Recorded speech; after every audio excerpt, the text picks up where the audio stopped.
بسم اللہ الرحمن الرحیم۔ شیخ الاسلام حضرت علامہ ظفر احمد عثمانی رحمۃ اللہ علیہ فرماتے ہیں کہ میں اس زمانہ میں حج کے بعد مدینہ منورہ گیا۔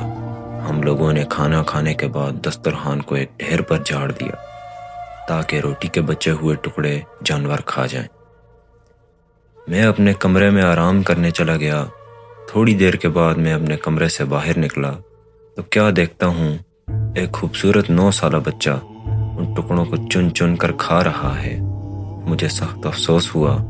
میں بچے کو لے کر اپنی قیامگاہ میں آیا اور اسے پیٹ بھر کر کھانا کھلایا، کیونکہ میں ایک ایسی ہستی کے شہر میں تھا جو غریبوں کا والی اور غلاموں کا مولا تھا۔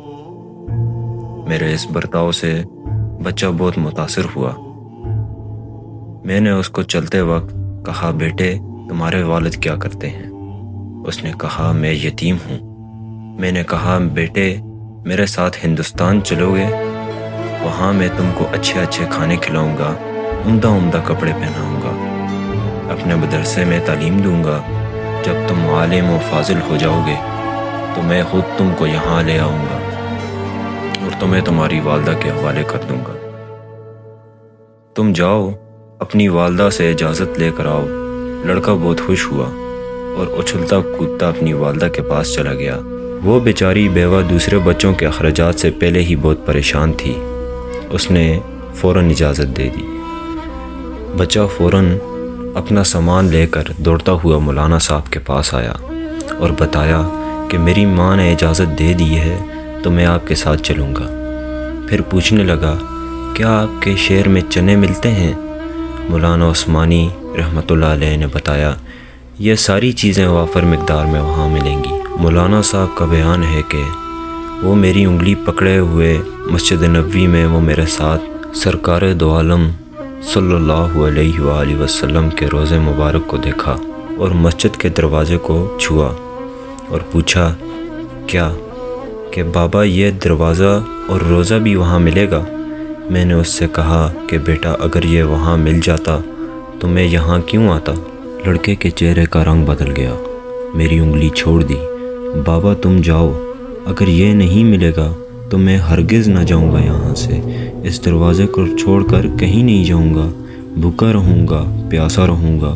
اس دروازے کو دیکھ کر ہی میری بھوک اور پیاس بجھ جاتی ہے، جس طرح آج تک بجھاتا رہا ہوں۔ یہ کہہ کر بچہ رونے لگا اور اس کے عشق کو دیکھ کر میں بھی رونے لگا، اور یہ دیکھ کر مجھے خیال آیا کہ اس بچے کے دل میں روضے رسول کے لیے اتنی چاہت ہے کہ اتنی تو میرے اندر اور کسی کے اندر شاید نہ ہو۔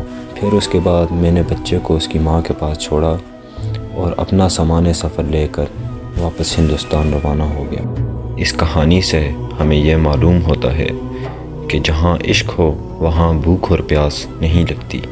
اس 9 سالہ بچے نے اللہ تعالیٰ کے محبوب رسول اللہ صلی اللہ علیہ وآلہ وسلم کے روضہ کو دیکھنے کے لیے اپنی بھوک اور پیاس کو چھوڑ دیا اور روضے رسول کو دیکھتا رہا اور کہتا رہا کہ مجھے دنیا کی کوئی چیز بھی نہیں چاہیے، میں بس روضے رسول کو دیکھتا رہوں اور ہمیشہ اس کے قریب رہوں۔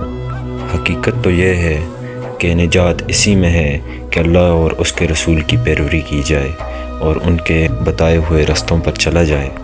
بے شک اللہ فرماتے ہیں کہ تم میں سے کوئی بھی ایک مرتبہ درود رسول اللہ صلی اللہ علیہ وآلہ وسلم پر پڑھتا ہے تو میں اس پر 10 مرتبہ درود بھیجتا ہوں اور اس پر اپنی نعمتیں اور برکتیں نازل فرماتا ہوں۔